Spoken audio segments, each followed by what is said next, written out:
hanging out around here last A few nebezpečná days. strašila Chances are zrazu. we can even see them again on the way home. Ako si nadšený z tohto výletu? Videl som Denali.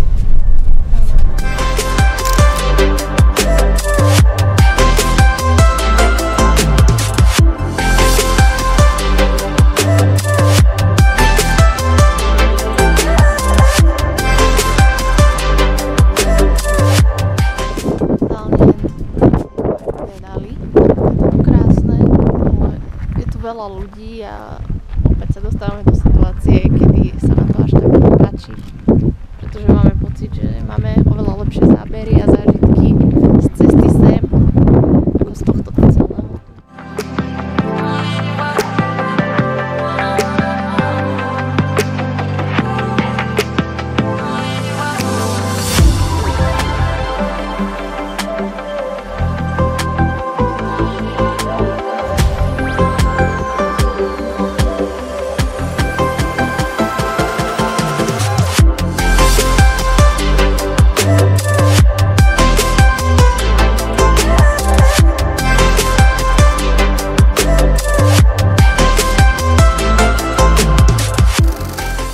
Strašne túžil po aliašskej značke. Našťastie sme tu našli jeden obchodík, kde tu jeden pán predáva všetky možné staré braky a hociaké hovadiny, ale má to aj značky.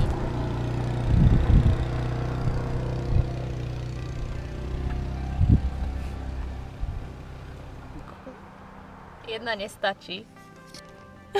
Je to tam. S nami budú v tetovacom štúdiu rád zavesené. Má jediné šťastie, že za 3 dní má narodeniny, inak by som ho nepovedala. Tieto vrtochy šílené, lebo už máme v kufri asi koľko? 8? Som zvedavá, ako prejdeme s tým cez hranice.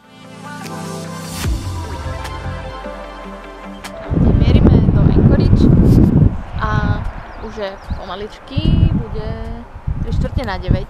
Je síce zamračené, ale keby svieti slnko, tak je ako po obede. Chytil nás trošku hlad, tak ideme si navariť. Varíme. Dneska máme Itáliu, dneska máme špagety. A máme to skryté v aute, pretože trošku fúka a sme iba na takom parkovisku, nie je tu žiadny stolík. Ako sa tešíš na večeru? Pravidelne musím merať takto teplotu tohto sedadla, či to ešte zvláda auto. A takisto tu, za chvíľočku to je hotové, tak my ideme papať. A tu je takéto jazierko.